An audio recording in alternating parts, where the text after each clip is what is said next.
You are blessed என்கிற ஒரு தொடர்ச்சியாக நம்ம தியானித்து கொண்டு வருகிறோம். இன்றைக்கு எத்தனாவதுன்னு சொல்லி நீங்கள் யோசித்து சொல்ல முடியுமா? சத்தமாக சொல்லுங்கள். 6. அதாவது நீங்கள் பாக்கியவான்கள் ஆகி இருப்பீர்கள் அப்படின்னு சொல்லி ஆண்டவர் மலைப்பிரசங்கத்தில் செர்மன் ஆன் மவுண்ட் அப்படிங்கிற ஒரு ஃபேமஸான, நிறைய பேர் இதை உலகம் முழுவதும் கிறிஸ்தவர்கள் அல்லாதவர்கள் கூட இதை அறிந்து வைத்திருக்கிறார்கள். இதை குறித்து அவர்கள் அறிந்து வைத்திரு. ஏன்னா இது கொஞ்சம் மற்ற போதனைகளைப் போல இருக்காது. அதாவது நீ ஒழுங்காக இப்படி செஞ்சீங்கன்னா இப்படி நடக்கும் அப்படிலாம் இல்லாமல் இது கொஞ்சம் டிஃப்ரெண்ட்டாக ஆண்டவருடைய கிருபை இல்லாமல் செய்ய முடியாதுங்கிற மாதிரி நிறைய காரியங்களை இதில் நம்ம பார்க்குறோம். அந்த போதனையில் இன்றைக்கு ஆண்டவர் சொல்லுகிற யூ ஆர் பிளஸட் அப்படிங்கிறதுல நம்ம 6th சீரீஸில் இன்றைக்கு நாம் பார்க்குறோம். அது மத்தேயு எழுதின சுவிசேஷம் 5ஆம் அதிகாரம் 8ஆம் வசனத்தில் இடம்பெறுகிற அந்த வசனத்தை நான் வாசிக்கிறேன். மத்தேயு 5:8. இருதயத்தில் சுத்தமுள்ளவர்கள் பாக்கியவான்கள், அவர்கள் தேவனை தரிசிப்பார்கள். இருதயத்தில் சுத்தமுள்ளவர்கள் பாக்கியவான்கள், அவர்கள் தேவனை தரிசிப்பார்கள். ஆங்கிலத்தில் இந்த வசனம் எப்படி சொல்லுகிறது? MSG டிரான்ஸ்லேஷனில், what bliss you experience when your heart is pure, for then your eyes will open to see more of God. கண்கள் திறந்தால் நம்ம தேவனை பார்க்க முடியும் இல்லையா? கண்கள் திறந்தால் தான் தேவனை பார்க்க முடியும். ஆனால் சற்று வித்தியாசமாக நீ யோசிச்சு பார்த்தோம்னா, ஆதியாகமம் 3ஆம் அதிகாரத்தில் கண்கள் திறக்கிறது அங்கே மக்களுக்கு முதல் முறையாக கண்கள் திறக்கப்படுகிறதாக அந்த இடத்துல ஒரு வசனத்தை நம்ம பார்க்குறோம். அது 3ஆம் அதிகாரம் 7ஆம் வசனம் என்று சொல்லி பார்க்கிறேன். அப்பொழுது அவர்களுடைய கண்களும் இருவருடைய கண்களும் திறக்கப்பட்டது, அவர்கள் தாங்கள் நிர்வாணிகள் என்று அறிந்து. அது வரைக்கும் அவங்க தேவனை பார்த்தாங்க, கண்கள் இருந்துச்சு, கண்கள் இருந்து தான் அவங்க தேவனை பார்த்தாங்க. கண்கள் திறந்தது, அதற்கு பிறகு அவங்க தேவனை பார்க்க முடியல, ஒளிஞ்சிக்கிறாங்க. தேவன் நீ எங்கே இருக்கிற அப்படின்னு கேட்குறார். அப்போ கண்கள் உண்மையாய் திறப்பது எப்படி? நிறைய பேர் கண்கள் திறக்கிறத நம்ம பார்க்குறோம். ஐ ஓப்பனிங் செமினார் அப்படின்னு நிறைய இடத்துல பார்க்கலாம். அதாவது ஒரு ட்ரேடை குறித்து, இவ்வளோ நாள் நான் ட்ரேடு தப்பாக பண்ணியிருந்தேன், இப்போ நீங்கள் இந்த வெபினாருக்கு நீங்கள் வாங்க, உங்களுக்கு ஐ ஓப்பனிங் வெபினார் இது, நீங்கள் வந்தீங்கன்னா உங்களுக்கு புதிதாக வழிவாசல் திறக்கும் அப்படி சொல்லி நிறைய இருக்கிறத பார்க்கும். ஆனால் உண்மையாக வேதத்தில் பார்த்தீங்கன்னா, சத்துருவானவன் கண்களை திறக்கும் போது அதற்கு பிறகு தெளிவாய், உதாரணத்திற்கு இப்படி சொல்லலாம், ஆதாமை தேவன் உருவாக்கினார், அவன் முதல்ல யாரை பார்த்துருக்கணும் அப்படின்னா தேவனை தான் பார்த்துருக்கணும். அது வரைக்கும் தேவனை எந்த விதமான கில்ட்டி இல்லாமல் பார்த்தவன் கண்கள் திறக்கப்பட்டது அப்படின்னு சொல்லி பார்த்த பிறகு அவன் போய் ஒரு கில்ட்டி ஆகிறான், தேவனை போய் பார்த்து ஒளிந்து கொள்கிறான். அப்போ அந்த இடத்துல அவன் பார்க்குறான், நிர்வாணியாய் உணர்ந்தார்கள்னு சொல்லி. இந்த இடத்துல நம்ம அப்படியே அதை உல்டாவாக பார்க்குறோம். இந்த இடத்துல என்ன பார்க்குறோம்னா, இருதயத்தில் சுத்தம் உள்ளவர்கள் பாக்கியவான்கள், அவர்கள் தேவனை தரிசிப்பார்கள். அப்போ சுத்தம் அப்படிங்கிறது பெரும்பாலும் புற சத்தத்திற்கும் புற சுத்தத்திற்கும் மனிதன் அதிகமான முக்கியத்துவத்தை எப்பொழுதுமே கொடுப்பான். இருதயத்தினுடைய ஆழத்தில் தோன்றுகிற சத்தத்தை அடக்கி போடுவான், வெளியில் கிடக்கிற சத்தத்தை அதிகமாக முக்கியத்துவப்படுத்துவான். ஆண்டவர் இருதயத்தில் பேசுகிற மெல்லிய சத்தத்துக்கு எப்போதுமே நம்ம அதிகமாக செவி கொடுக்க மாட்டோம், அதை கொஞ்சம் அடக்கி வச்சுருவோம். ஆனால் புறம்பாக வெளியில் இருக்கக்கூடிய சத்தம் சர்வசாதாரணமாக நமக்கு அது செயல்பட வைக்கும். அதே போல் சுத்தமும் அப்படி தான். புறம்பான சுத்தத்திற்கு நம்ம அதிக முக்கியத்துவம் கொடுப்போம். அதனால தான் நிறைய சோப்பு வாங்குகிறோம், அதனால் நிறைய மற்ற காரியங்களை நம்ம வாஷிங் மிஷின்லாம் நிறைய விற்கிறதுக்கான காரணம் அதுதான். புறம்பான சுத்தத்திற்கு நம்ம அதிக முக்கியத்துவம் கொடுக்குறோம். அது தவறு இல்லை, அது ஹைஜீனில் வருது, ஹெல்த் அண்ட் ஹைஜீனில் வருது, கண்டிப்பாக அது அவசியம். ஆனால் இந்த இடத்துல இருதய சுத்தத்தை குறித்து ஒரு காரியத்தை, அவர்கள் தேவனை தரிசிப்பார்கள் அப்படிங்கிற ஒரு காரியத்தை இந்த இடத்துல நாம் பார்க்குறோம். இது 6வதாக நம்ம பார்க்குறோம். ஆண்டவர் 6வது நாளில் தான் ஒரு சிங்க்கு பாருங்கள், ஆண்டவர் 6வது நாளில் தான் மனிதனை உருவாக்கினார். எதற்காக உருவாக்கினார்னா, தம்மோடு கூட இருக்கும்படியாக, தம்மை பார்க்கும்படியாக, தம்மோடு கூட உறவாடும்படியாக. அப்போ உறவாட முடியாதபடி தடுத்தது இருதய சுத்தம் இல்லை, இழந்த பிறகு தான் ஆண்டவர் அவன் பார்க்க முடியலை. அப்போ 6வது நாளில் இதை ஆண்டவர் உருவாக்கி இருக்கிறார், மனிதனை உருவாக்கி இருக்கிறார். இந்த இடத்துலையும் ஆண்டவர் இதை 6வதாக சொல்லுகிறத பார்க்குறோம். யார் ஆண்டவருடைய பர்வதத்தில் ஏறுவான், யார் அவருடைய கூடாரத்தில் தங்குவான்னு சொல்லி சங்கீதக்காரன் 2 பகுதிகளை சொல்லுகிறத பார்க்கிறோம். அது சும்மா ஒரு அடித்தளமாக நினைதேன், இதை நான் சுருக்கமாக தான் பகிர்ந்து கொள்ள போகிறேன். 15ஆம் அதிகாரம் சங்கீதம் 15:12 பார்த்தீங்கன்னா 15:12 15:1 வசனமும் 2ஆம் வசனமும், கர்த்தாவே யார் உம்முடைய கூடாரத்தில் தங்குவான், உத்தமனாய் நடந்து நீதியை நடப்பித்து மனதார சத்தியத்தை பேசுகிறவன். அதாவது நீதிமானாக இருக்கணும், உத்தமனாக இருக்கணும், சத்திய வாசகனாக இருக்கணும், அவன் பேசுறது சத்தியமாக இருக்கணும். இருதயத்தின் நிறைவுனால வாய் பேசும் அப்படின்னு சொல்லி நம்ம பார்க்கணும். மத்தேயு எழுதின சுவிசேஷத்தில் அந்த வசனம் இருக்கிறத பார்க்கணும். இருதயத்தினுடைய நிறைவுனால தான் வாய் பேசும். அப்போ இருதயம் சத்தியத்தால் நிறையும் போது மட்டுமே வாய் சத்தியத்தை பேசும். சத்தியத்தால் எது நிரம்பி இருக்கிறதோ அதுதான் வெளியே வருகிறத நம்ம பார்க்கலாம். உத்தமனாய் நீதிமானாய் இவங்க இருக்கிறவங்க தான் சத்தியத்தை தேவனுடைய அந்த கூடாரத்தில் தங்க முடியும். அடுத்தது சங்கீதம் 24ஆம் அதிகாரம் 3-4 வசனங்களை நான் வாசிக்கிறேன். யார் கர்த்தருடைய பர்வதத்தில் ஏறுவான்? அவருடைய பரிசுத்த தலத்தில் நிலைத்திருப்பவன் யார்? கைகளில் சுத்தம், இருதயத்தில் மாசில்லாதவன். இருதயத்தில் மாசில்லாதவனுமாய் இருந்து தன் ஆத்துமாவை மாயைக்கு ஒப்புக்கொடாமலும் இருந்து கபடாய் ஆணையிடாமலும் இருக்கிறவன் தான் ஆண்டவருடைய பர்வதத்தில் ஏற முடியும். அதாவது ஆண்டவரை தரிசிக்க முடியும். மோசே தேவனுடைய பருவத்தில் ஏறி தான் தேவனை தரிசித்து அவரோடு கூட இருந்தான். அப்போ தேவனோடு தரிசிக்க வேண்டும் அல்லது தேவனை தரிசிக்க வேண்டும், தேவனுடைய பருவத்தில் ஏற வேண்டும் என்றால் ஒரு சில குவாலிட்டிஸை நம்ம பார்க்கிறோம். இப்போ இந்த குவாலிட்டிஸ் நமக்கு இருந்தால்தான் தேவனை தரிசிக்க முடியும். இப்போது இன்னொரு வசனத்தை பார்க்கலாம். 1 யோவான் 1ஆம் அதிகாரம் 12ஆம் வசனத்தில் கடவுளை ஒருவனும் ஒரு காலம் கண்டதில்லை. 1 யோவானில் பார்க்கிறோம், கடவுளை ஒருவனும் ஒரு காலம் கண்டதில்லை. யாரும் பார்க்க முடியாத ஆனால் இருதயத்தில் சுத்தம் உள்ளவன் தேவனை தரிசிப்பான் அப்படின்னு ரெண்டுமே கொஞ்சம் கான்ட்ராடிக்டரியாக இருக்கிறத பார்க்குறோம். ஒருவனும் கடவுளை பார்க்க முடியாது, ஆனால் இருதயத்தில் சுத்தம் உள்ளவன் தேவனை பார்க்க முடியும். அப்போ என்ன அர்த்தம் அப்படின்னு சொன்னால், இருதயத்தில் சுத்தம் உள்ளவன் இந்த உலகத்தில் யாரும் இல்லை அப்படிதான் அர்த்தம். யாரும் கடவுளை பார்க்க முடியாது, இருதயத்தில் சுத்தம் உள்ளவன் மட்டும்தான் பார்க்க முடியும். அப்போ இருதயத்தில் சுத்தம் உள்ளவங்க யாரும் இல்லை. அப்போ இருதயத்தில் சுத்தம் உள்ளவர்கள் யாருமே இல்லாத அல்லது இருக்க முடியாத ஒன்றை தேவன் இருதயத்தில் சுத்தமுள்ளவன் பாக்கியவான், அவன் தேவனை தரிசிப்பான் அப்படின்னு சொல்லி இருக்க முடியுமா? அப்படின்னா இருதயத்தில் சுத்தமாக இருக்க முடியும் அப்படிங்கிறதுல தான் ஆண்டவர் காரியத்தை நிச்சயமாக சொல்லி இருக்க முடியும். எபிரேயருக்கு எழுதின இந்த பகுதியில் 12ஆம் அதிகாரம் 14ஆம் வசனம் இப்படி சொல்லுகிறது, யாவரோடும் சமாதானமாக இருக்கவும் பரிசுத்தம் உள்ளவர்களாக இருக்கவும் நாடுங்கள், பரிசுத்தம் இல்லாமல் ஒருவனும் கர்த்தரை தரிசிப்பதில்லையே. அப்போ ஹோலினஸ் இல்லாமல், இருதயத்தில் கபடு இல்லாமல், இருதயத்தில் மாசு இல்லாமல் இருக்கிறவன் மட்டும்தான் தேவனை பார்க்க முடியும். இந்த பார்க்க முடியும் அப்படின்னு சொன்னால், தரிசிக்க முடியும் என்று சொன்னால் விஷனில் பார்க்கிறதா? அல்லது ஒரு சிலர் சொல்கிறாங்களே, எனக்கு வெள்ளை, நான் அறையில் படுத்திருந்தேன், திடீர்னு வெள்ளை உருவம் ஒன்று அப்படியே வந்து நிழலிட்டது, ஜன்னல் மூடி தான் இருந்துச்சு, ஆனால் உள்ளே அப்படி வந்து நின்றுச்சு, நான் கண்களை திறந்து பார்த்துட்டு திரும்ப மூடிக்கிட்டேன், அப்புறம் அவர் தட்டின பிறகு நான் கண்களை, இப்படி நிறைய கதைகள்லாம் நீங்கள் கேட்டிருக்கலாம்.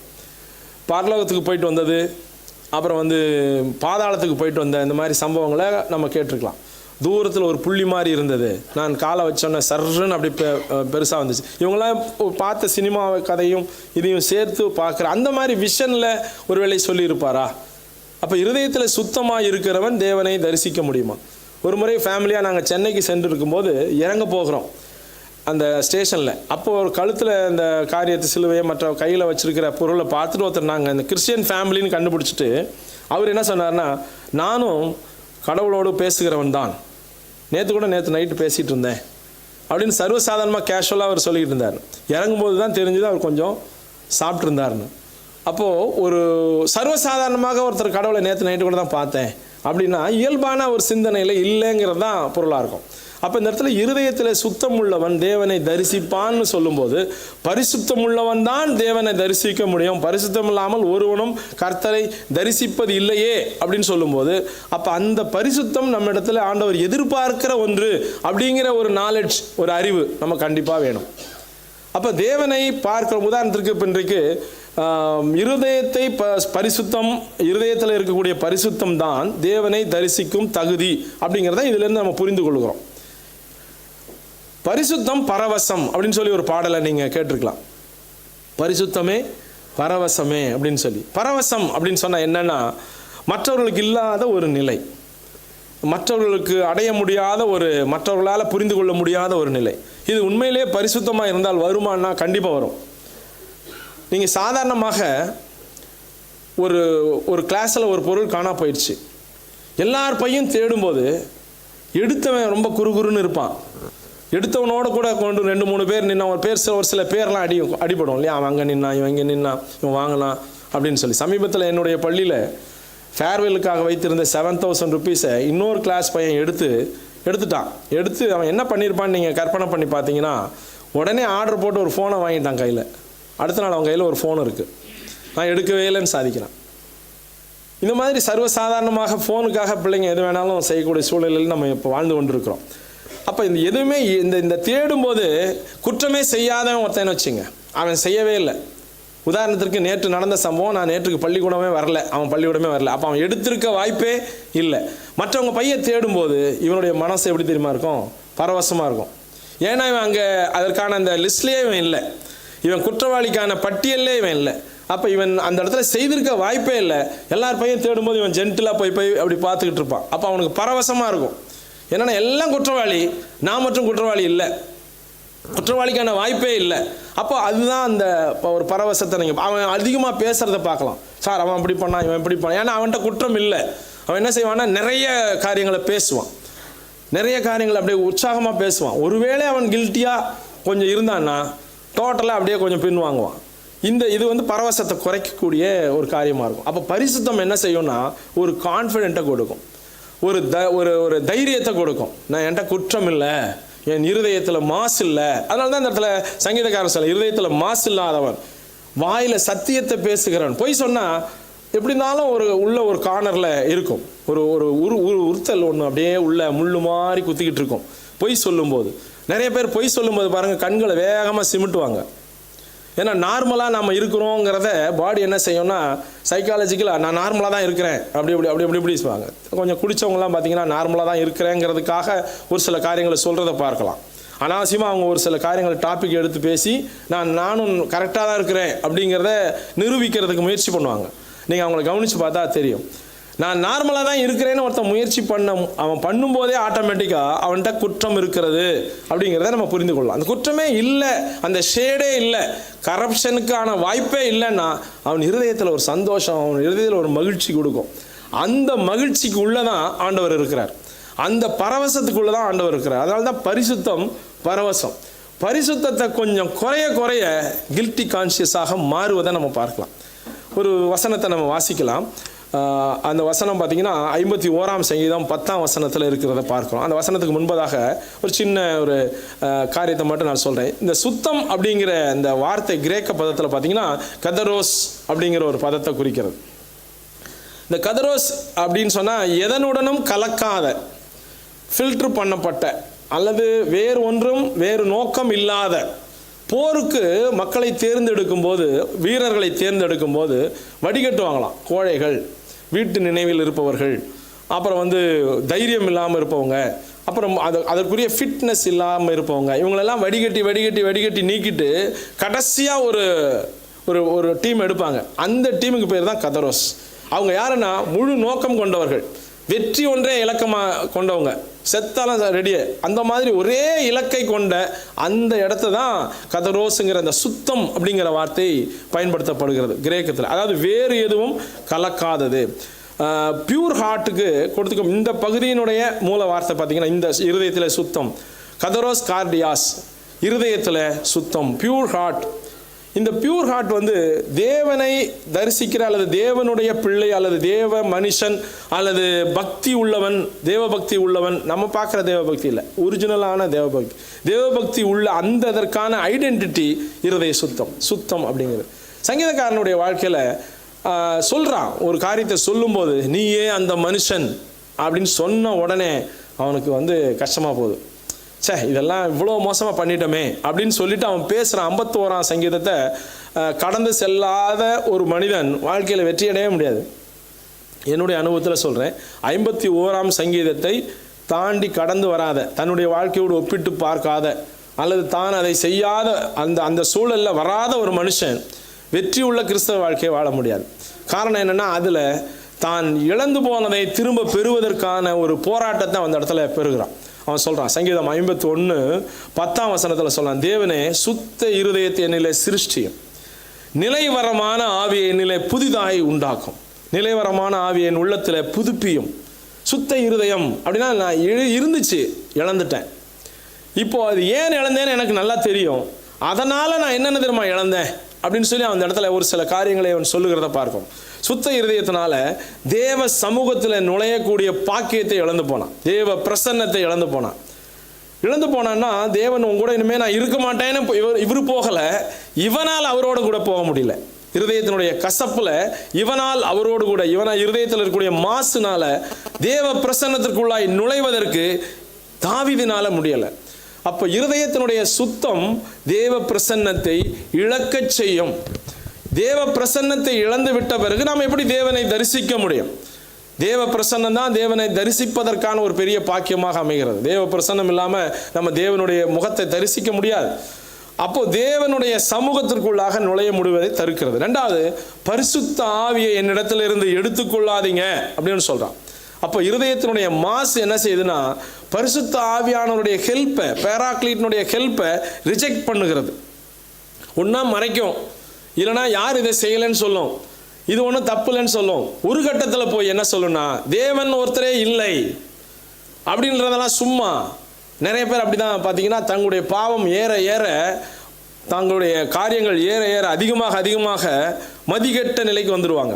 வந்துட்டு என்ன சொல்லுவாங்கன்னா இதெல்லாம் சும்மாங்க, இன்றைக்கு இருக்கிற சயின்ஸில், இன்றைக்கு இருக்கிற ஆர்டிஃபிஷியல் இன்டெலிஜென்ஸில் இதெல்லாம் சும்மா அப்படின்னு சொல்லுகிற நிலைமைக்கு வருவாங்க. காரணம் என்னென்னா பரிசுத்த ஆவியானவர் அவங்களுடைய துணை அப்படியே கொஞ்சம் கொஞ்சமாக ரிஜெக்ட் பண்ணுவாங்க.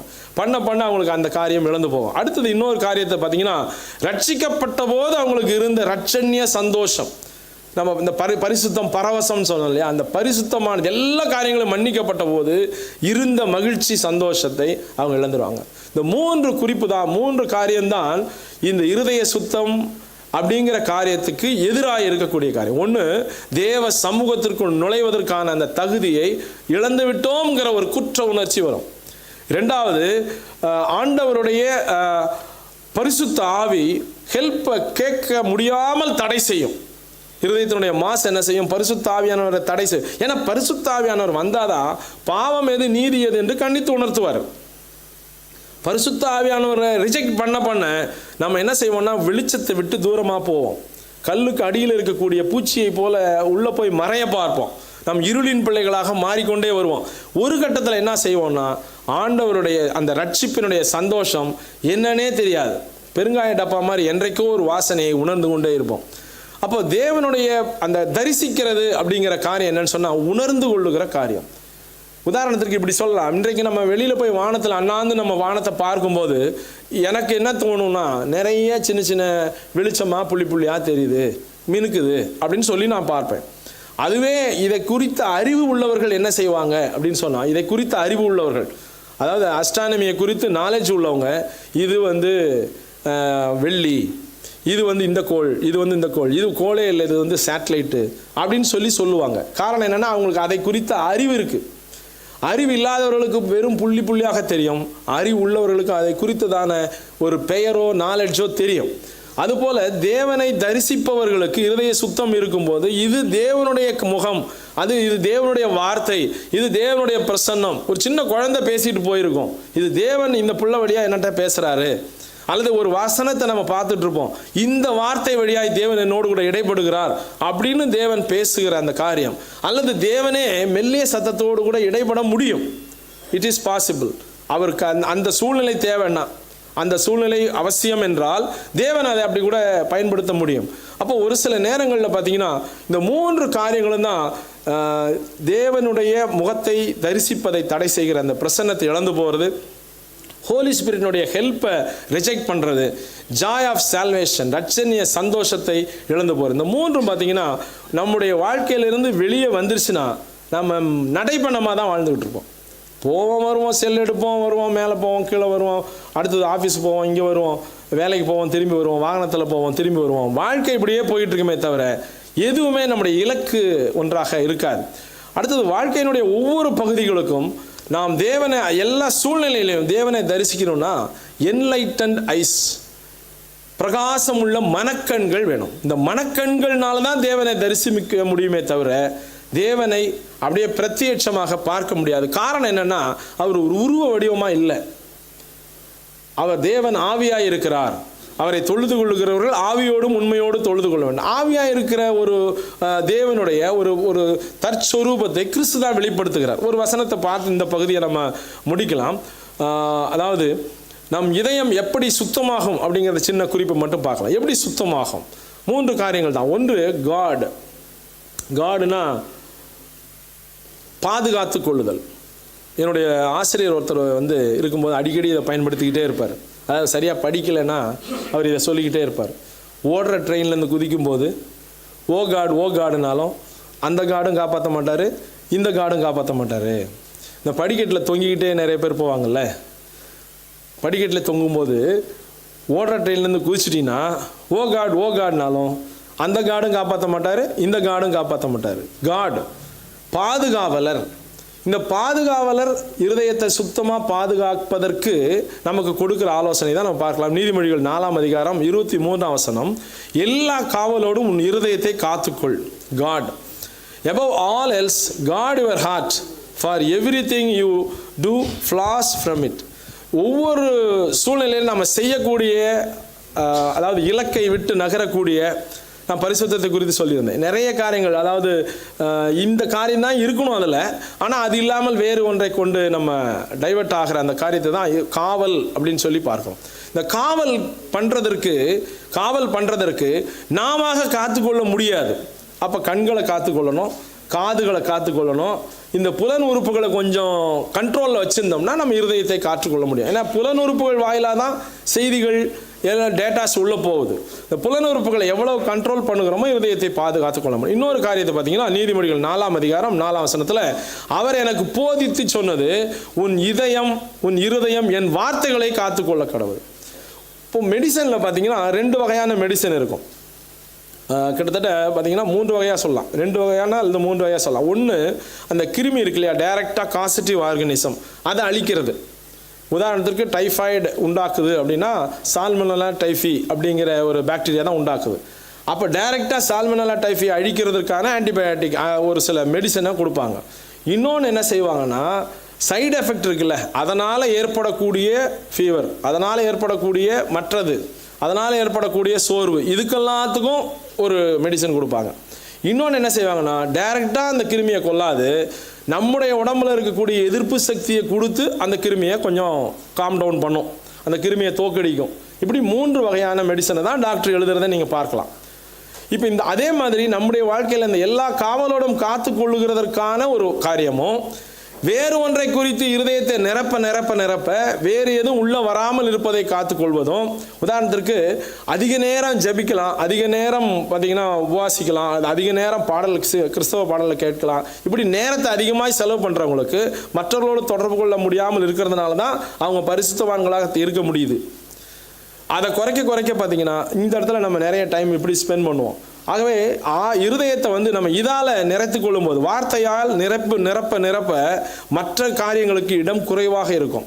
திரும்ப வார்த்தைகளை பேச இடம் குறைவாக இருக்கும். ஒரு சிலதில் பார்த்தீங்கன்னா ரிப்பீட்டடாக நம்ம மெடிசன் சாப்பிடுவோம். உதாரணத்துக்கு ஒரு சில நேரத்தில் பார்த்தீங்கன்னா கண்ணுக்கெல்லாம் சொட்டு மருந்து போடும்போது ரிப்பீட்டடாக 1 hour ஒன்ஸ் அந்த மாதிரி போடுறோம்ல, அது மாதிரி ரிப்பீட்டடாக நம்ம வேதத்தை தியானிக்கிறதுங்கிறது நமக்கு அதிகமான பிரயோஜனமாக இருக்கும் இருதயத்தை காத்துக்கொள்வதற்கு. சங்கீதம் 139:23 வசனத்தை நான் வாசிக்கிறேன். சங்கீதம் 139:23, தேவனே என்னை ஆராய்ந்து என் இருதயத்தை அறிந்து கொள்ளும், என்னை சோதித்து என் சிந்தனைகளை அறிந்து கொள்ளும். இது டயக்னோஸ். இந்த டயக்னோஸ் இல்லாமல் இருதயத்தை பாதுகாத்து கொள்ள முடியாது. என்ன இருக்குன்னு தெரிஞ்சாதானே அதை டாக்டர் எடுக்க முடியும். இப்போ இருதயம் தான். நம்ம ஒரு வசனத்தை வாசிக்கிறோம் பாருங்க. அந்த வசனம் பார்த்தீங்கன்னா எரேமியா 17ஆம் அதிகாரம் 9ஆம் வசனம், எல்லாவற்றை பார்க்கிலும் இருதயமே திருக்குள்ளதும், கொஞ்சம் ஒரு அட்ஜெக்டிவ் வேறு போகிறார், மகா கேடு உள்ளதுமாக இருக்கிறது. மகா அக்பர் அப்படி மாதிரி மகா கேடு உள்ளதுமாக இருக்கிறது, அதை அறியத்தக்கவன் யார்? ஏன்னா நம்ம இருதயத்தில் ஒன்றை வச்சுக்கிட்டு கூட நம்ம வேற ஒன்று பேச முடியும். அப்போ இருதயம்தான் எல்லாவற்றை பார்க்கலும் திருக்குள்ளதும் மகா கேடு உள்ளதுமா இருக்கு. அப்போ அங்கே தான் ஆண்டவர் என்ன செய்யறாருன்னா, அதை கரெக்ட் பண்ணால் தான் நீ என்ன பார்க்க முடியும். அப்போ எவ்வளோ ஒரு டஃப்பான விஷயம்தான், ஆனால் வாய்ப்பு இருக்கிறதா அப்படின்னு சொல்லி நம்ம பார்க்கலாம். இன்னொரு வசனம் பார்த்தீங்கன்னா சங்கீதம் 31 நான் இப்போ சொன்னேன்ல, ஆராய்ந்து பாருங்க அப்படின்னு சொல்லி. அடுத்தது பார்த்தீங்கன்னா அதே காரியத்தை தான், ஒன்று நம்ம டயக்னோஸ் சொன்னோம், ரெண்டாவது பாதுகாக்கிறத பற்றி உங்களோடு பகிர்ந்து கொண்டேன். மூன்றாவது வசனத்தால் நிரப்புவதை குறித்து சொன்னேன். அடுத்து அதே வலியுறுத்துகிற இன்னொரு வசனத்தினால சங்கீதம் 119:11 நான் உமக்கு விரோதமாய் பாவம் செய்யாதபடிக்கு உமது வாக்கை என் இருதயத்தில் வைத்தேன், இல்லை வைத்தேன். அந்த இடத்துல ஒரு எம்ஃபசைஸ் பண்ணுறாரு. சும்மா வச்சேன், எங்கே வச்சேன்னு தெரியல, வச்சிருக்கிறேன் அப்படின்னா பாதுகாப்பாக வச்சிருக்கிறேன், அதை யூஸ் பண்ணிக்கிட்டே இருக்கிறேன், அதை எனக்குன்னு வச்சிருக்கிறேன் அப்படின்னு சொல்கிற மாதிரி. பொசசிவாக ஆண்டவருடைய வார்த்தையை என் இருதயத்தில் வைத்தேன். ஆண்டவருடைய வார்த்தை இருதயத்தில் வைத்திருக்கும் போது நிச்சயமாய் இருதயம் சுத்தமாக இருக்கும். ஏன்னா எங்கெங்கெல்லாம் ஆண்டவருடைய வார்த்தை இருக்கிறதோ அந்த வார்த்தை என்ன செய்யும்? அக்னியை போல வேலை செய்யும். அந்த வார்த்தை என்ன செய்யும்? பனியை போல வேலை செய்யும். அந்த வார்த்தை என்ன செய்யும்? சம்மட்டியை போல வேலை செய்யும். ஆண்டவருடைய வார்த்தைக்கு அவ்வளோ ஜீவனுள்ளதாக இருக்கிறதுனால இருதயத்தில் ஆண்டவருடைய வார்த்தையை வைத்து கொண்டு இருக்கும்போது நிச்சயமாய் இது வேலை செய்யும். நிச்சயமாக இது ப்ராக்டிஸ் பண்ண வேலை செய்யும். அப்போ இதயம் ஒவ்வொரு நாளும் ஆண்டவர் சோதிக்கிறதற்கு இடம் கொடுக்கணும், ஆராய்ஞ்சு பார்க்கணும். ஆண்டவர் இருதயத்தை இதெல்லாம் இருக்குது அப்படின்னு சொன்னால் வார்த்தையை கொண்டு அதை கிளென்ஸ் பண்ணணும். ஆண்டவர் இதெல்லாம் இருக்குது அப்படின்னு சொன்னால் அதை பாதுகாத்து கொள்வதற்கான, அடுத்து இன்னொரு தடவை வராமல் பாதுகாத்து கொள்வதற்கான காரியமாக இருக்கணும். இவைகள் எல்லாம் நம்முடைய இது நடக்குதா அப்படின்னு சொன்னால் அப்பப்போ நம்ம பேசுகிற வார்த்தையில் நம்ம கண்டுபிடிச்சிடலாம். வீட்டில் பார்த்தீங்கன்னா பையன் ரொம்ப நேர்த்தியாக ஒழுங்காக இருப்பான். ஒரு வாரம் 10 நாள் ஸ்கூலுக்கு போயிட்டு வந்த பிறகு அவன் பேசுகிற வார்த்தையில் நடுவில் ஒரு சில வார்த்தைகளை உள்ளே போடுவான். ரீசன் என்ன? இங்கே யார்ட்டையுமே ப்ராக்டிஸ்லேயே எப்படி வந்தான் அப்படின்னு சொன்னால் இவனுக்கு வேற ஒரு இடத்துலேருந்து அந்த வார்த்தை கிடச்சிருக்கு. அப்போ இருதயத்தில் அது போய் உட்கார்ந்த உடனே எங்கேயாவது பேசணும் அப்படின்னு சொன்னோடனே அவனையும் அறியாமல் அப்பா திட்டும் போதோ அம்மா திட்டும் போதோ பட்டுன்னு பேசிடுவான். பசங்கிட்ட பேசி பழகினது கண்ட்ரோல் பண்ண முடியாமல் இருதயத்தின் நிறைவினால் வாய் என்ன செஞ்சிடும்? பேசிடும். அப்போ இந்த பேசுகிறது வைத்துக்கொண்டு இருதயத்தில் என்ன இருக்கிறது அப்படின்னு சொல்லி நம்ம என்ன செய்யலாம்னா ஓரளவுக்கு நமக்கு புரிந்து கொள்ளலாம். சரி, இதை எப்படி, அதாவது இந்த காரிய இருதயத்தில் சுத்தம் உள்ளவங்களாக இருக்கிறதற்கு தெரிந்து கொள்ள வேண்டிய ஒரு காரியம் என்ன அப்படின்னு சொல்லி நம்ம பார்க்கலாம். முதல்ல நம்ம சொன்னேன், guard your heart, fill your heart with divine words, know your identity in Christ. மூணாவது இதை சொல்லி நான் முடிக்கிறேன். Know your identity in Christ. இருதயம் சுத்தமாக இருப்பதற்கு ஒருவனும் தேவனை தரிசிப்பதில்லை இருதயம் சுத்தம் இல்லாமல். யாரும் இது வரைக்கும் தேவனை பார்த்ததில்லை. அப்போ கிறிஸ்து தான் அவரை காட்டுகிறார்னா அப்போ கிறிஸ்துவுக்குள்ள தான் அந்த ரகசியம் இருக்கிறது. கிறிஸ்துவுக்குள்ள தான் ஆண்டவர் எல்லாத்தையுமே வச்சிருப்பாரு. ஒரு வசனத்தை நான் வாசிக்கிறேன். 1 யோவான் 3:2-3 வசனங்கள். 1 யோவான் 3:2-3 வசனங்கள். பிரியமானவர்களே, இப்பொழுது தேவனுடைய பிள்ளைகளாய் இருக்கிறோம், இனி எவ்விதமாய் இருப்போம் என்று இன்னும் வெளிப்படவில்லை. இப்போ பிள்ளையாக இருக்கிறோம், அடுத்தது குமாரராய் மாறப்போகிறோம். ரோமர் 8 குமாரராய் மாறப்போம். ஆகிலும் அவர் வெளிப்படும் போது அவர் இருக்கிற வண்ணமாகவே நாம் அவரை தரிசிப்பதினால் அவருக்கு ஒப்பாய் இருப்போம் என்று அறிந்திருக்கிறோம். அடுத்த வசனம் தான், அவர் மேலே இப்படிப்பட்ட நம்பிக்கை வைத்திருக்கிற எவனும் அவர் சுத்தமுள்ளவராய் இருக்கிறது போல தன்னையும் சுத்திகரித்து கொள்ளுகிறான். அல்லேலூயா. இது ஒரு அருமையான, ஒரு நல்ல நாலெட்ஜ் கொடுக்கக்கூடிய ஒரு வசனம். கிறிஸ்து மாத்திரமே, அவருடைய பிள்ளையாக இருக்கிற அந்த அந்தஸ்து மாத்திரமே தேவன் நம்மை பார்க்கும்போது நம்முடைய இருதயத்தை சுத்தமுள்ளவர்களாய் பார்க்க முடியும்.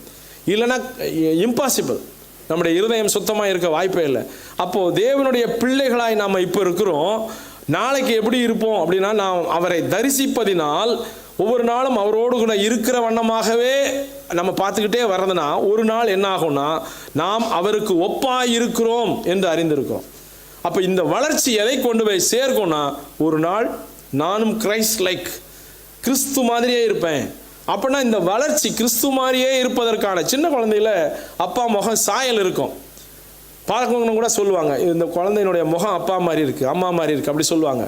வளர்ச்சி அடைய அடைய அடைய ஒரு கட்டத்தில் பார்த்தீங்கன்னா நம்ப முடியாத ஒரு சம்பவம் நடந்தது. கரெக்டாக அவர் ஒரு பாஸ்டர் தான். 40 வயசில் அவர் கால் திடீர்னு நொண்டி நடந்தார். சமீபமாக பார்க்கும்போது என்ன பிரதர் நொண்டி நடந்து, இல்லை பிரதர் எங்கள் அப்பாவும் இதே மாதிரி 40 வயசில் நொண்டி நடந்தார். எனக்கு ரொம்ப ஆச்சரியமாக இருந்தது. கரெக்டாக அதே மாதிரி அதே அந்த ஏஜ் குரூப்பில் நொண்டி நடக்கிறாரு. அப்போது எப்படி இதெல்லாம் நடக்குது அப்படின்னு சொன்னால், அந்த உள்ளுக்குள்ளே ஏதோ குரோமோசோம் பண்ணுது அந்த வேலையை. அப்போ நம்மளும் மறுபிறப்பு அடைந்திருக்கிறோம். கிறிஸ்துவனுடைய குரோமோசோம் நம்மிடத்துல வரும்படியாய் மறுபடி பிறந்திருக்கிறோம், பிள்ளைகளாக இருக்கிறோம். நாளைக்கு அவர் இருந்த வண்ணமாகவே அவருக்கு ஒப்பாக இருப்போம். அவருக்கு ஒப்பாக இருக்கும்போது அவர் மேலே நாம் இப்படிப்பட்ட நம்பிக்கை வைத்திருக்கிற எவனும், நான் பிள்ளைங்கிற நம்பிக்கை வைத்திருக்கிற எவனும் அவர் சுத்தமுள்ளவராக இருக்கிறது போல தன்னையும் சுத்திகரித்து கொள்ளுகிறான். நான் அவருடைய பிள்ளைங்கிற அறிவு தான் என்ன செய்யுதுன்னா என்னை சுத்திகரித்து கொள்ள உதவுகிறது. இந்த அறிவு தான் என் இருதயத்தை காத்துக்கொள்ள உதவுகிறது. இந்த அறிவு தான் அவர் வார்த்தையை என் இருதயத்தை நிரப்ப உதவி செய்கிறது. நான் அவருடைய பிள்ளை என்பதனால நான் சுத்தமாக முடியும் என்கிற தன்னம்பிக்கையும் தேவன் மேலே வைத்திருக்கிற நம்பிக்கையும், இந்த நம்பிக்கை, இப்படிப்பட்ட நம்பிக்கை, இந்த ஹோப் என்னை அவரோடு கூட அவரை போலவே தரிசிப்பதனால் அவருக்கு ஒப்பாய் இருக்கிறேன், நானும் அவரோடு கூட இருக்கிறேன், அதனால் நான் சுத்திகரித்து கொள்ள முடியும் அப்படின்னு சொல்லுகிறோம். ஒருவேளை நாம் தேவனை பார்க்கும் விதமாக, தேவனை எப்படின்னா ஒரு குற்றப்படுத்துகிறவராகவே பார்த்து கொண்டு தான் நம்ம கடைசி வரைக்கும் போலீஸுக்கு பயந்த மாதிரி பயந்துகிட்டே இருப்போம். அப்பா மாதிரி பார்க்க பழகிட்டோம்னா, தேவனை தந்தையாக பார்க்க பழகிட்டோம்னா, நம்ம இருதயத்தில் அவருடைய அன்பு நெருக்கி ஏவ ஆரம்பிக்கும். இருதயத்தில் சுத்தம் வர ஆரம்பிக்கும். அவரை போன்ற குணாதிசயங்கள் வர ஆரம்பிக்கும். அவர் எப்படி சகலத்தையும் உலகம் பூரா ரத்தம் சிந்தினாரோ நம்ம சார்பாக நேசிக்க ஆரம்பிப்போம். ஒரு நாளில் நாம் இப்போ பார்த்தபடி இந்த வசனத்தின்படி ஒரு நாளில் நாள் ஒன்று வரும், நிச்சயமாய் அவரை போலவே மாறுவோம். அப்போ நாம் அவரை தன்னையும் சுத்திகரித்து கொள்ளுகிற வாய்ப்பு நமக்கு கிடைக்கும்.